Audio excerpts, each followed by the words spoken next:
probably most surprising for a blind man is he taught all three of us boys the game of baseball. Would sit in the backyard, or he would stand in the backyard, and we'd be farther out, and he would hit fly balls to us for hours at a time, and we'd yell, and he'd know where we were, and he'd hold the ball in his left hand and swing the bat with his right hand, and hit good long fly balls, and that's how we learned how to catch and shag balls.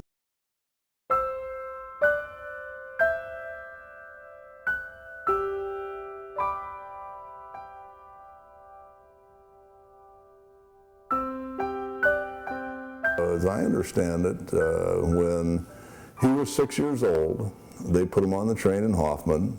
He took the train by himself as a 6-year-old to Faribault, and spent the entire year there. And then at the end of the school year, would get back on the train and come back to Hoffman and be on the farm. So he did that for 12 years. And that was part of his life in growing up, that would spend 9 months out of the year in Faribault at school, and the other 3 months on the farm. But he always traveled alone on the train from the time he was 6 years old. The insurance companies who had enclosed on farms were putting out bids, and I bid fencing for quite a few farms at 2 bits a rod.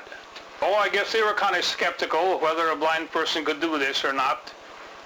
I had the farmer go along with me. They always did, of course, and we put down a stake at each corner of the fence. Well, the first thing I'd do is put down the 4 corner posts of the fence.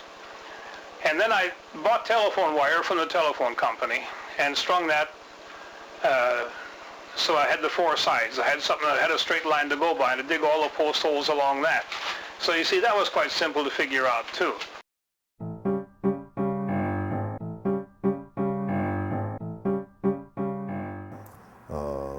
Played nightclub scene in St. Paul for, I think, 3.5 years or something like that. Knew every gangster that lived in St. Paul because their table was right above the piano that he played, and they were planning their jobs, and they'd always turn to me and say, "Maynard, do you know anything?" "Nope, can't see anything, can't hear anything, don't know anything." I asked him a lot of questions about what was going on during that time period, and he would never talk about it. He would never talk about it, and I said, "Why?" He said, "Some of them might be still alive." He knew things that he would never pass on, and until the day he died, he just wouldn't talk about who these guys were, what they were doing, and some of the things he knew. So I was trained in school as a piano technician, but I decided that piano technology wouldn't be anything that would be essential to the war effort, so I thought I'd better concentrate on wiring as much as possible. And so I put a crew together down here, and it wasn't hard to get jobs because Uncle Sam was taking the young men in the Army, and people wanted their farms wired. I know one time I had over 100 booked ahead of me. The people that I had as crewmen, they were very good. They helped me speed up my work a lot. But as soon as I got them trained so they could climb a pole a little bit, Uncle Sam took them. So eventually I did all my own pole work. He and that crew wired about 300 farm places around, the west central area, and the theater in Hoffman. He did all the wiring and stuff there, and somebody would always ask him, "Well, how do you know what wire it is that you're dealing with?" Well, he had the crew would always put a single bend in the hot wire and leave the white, the neutral, alone, and then of course the ground was bare copper anyway, so he knew what that was, and he could wire it up very effectively. And so somebody asked, "Well, how do you ever know if the electricity is really on in the house?" And he just kind of smiled and he said, "Well, you go and feel a light bulb. If it's hot, it's on."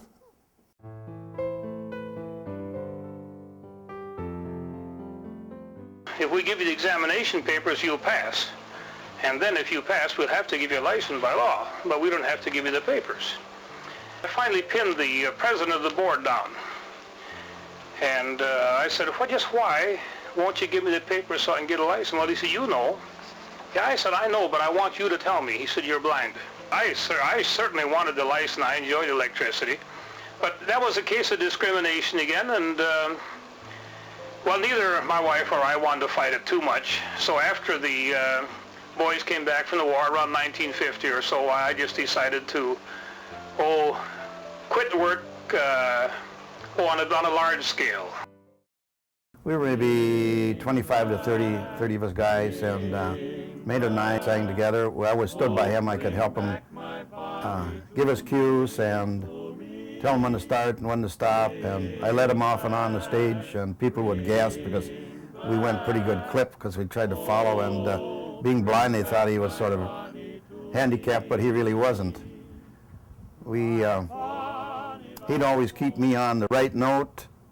And if I didn't hit the right note, he'd poke me in the ribs or hit me on the leg or something. So I learned to stay on the right note and sing on key. The other thing he did was, of course, he had his radio program for many, many years, and most of those he recorded at home.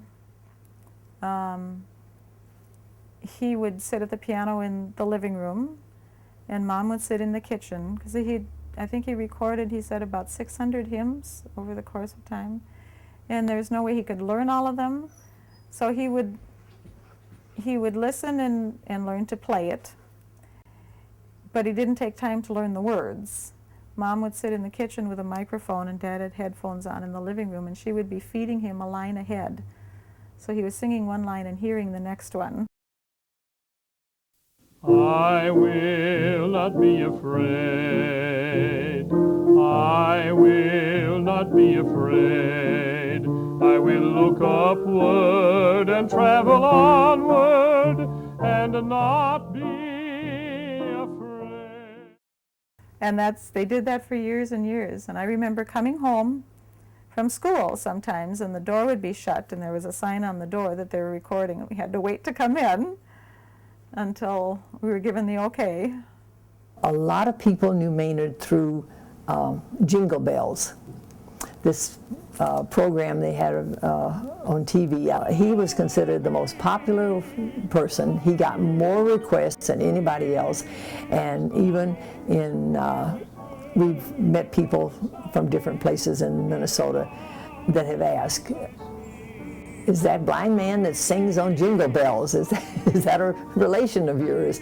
And so they always wore Maynard out because he had so many requests, you know, and of course he would sing and sing. Well, we were coming from, well, I suppose, coming from Morris, I suppose, and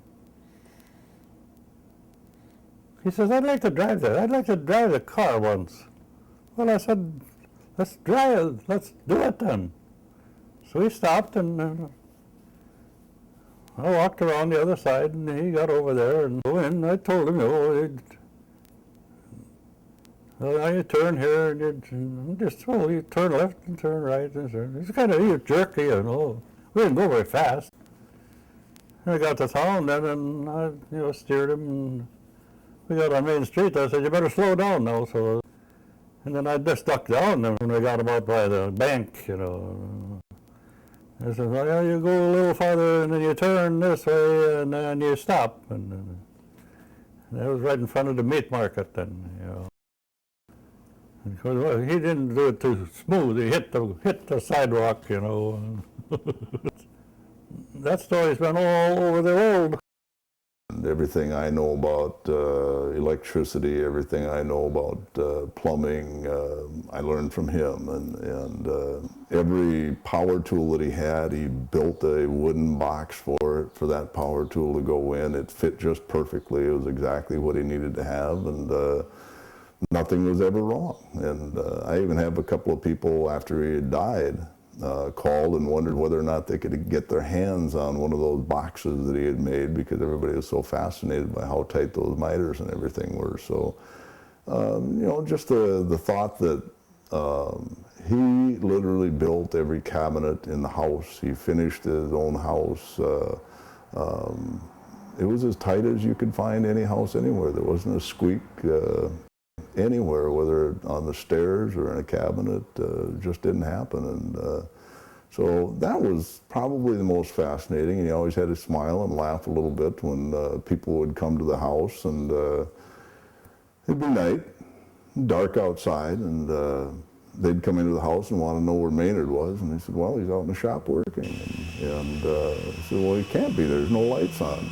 So they'd walk out there and you'd walk in the door and you'd hear his shopsmith running at high speed, and he's working in the dark because he didn't have to have the lights. But I guess for an ordinary man, he was an extraordinary person. There's a little devil dancing in your laughing Irish eyes, and the little devil's dancing right into me heart. There's a little bit of mischief in your laughing Irish eyes, and it's telling Mr. Cupid to sharpen up his dart. I will swear on my honor I'm a lad who's a goner, and to prove what eyes can do, you can put in the papers that the boyfriend be japers really wants to marry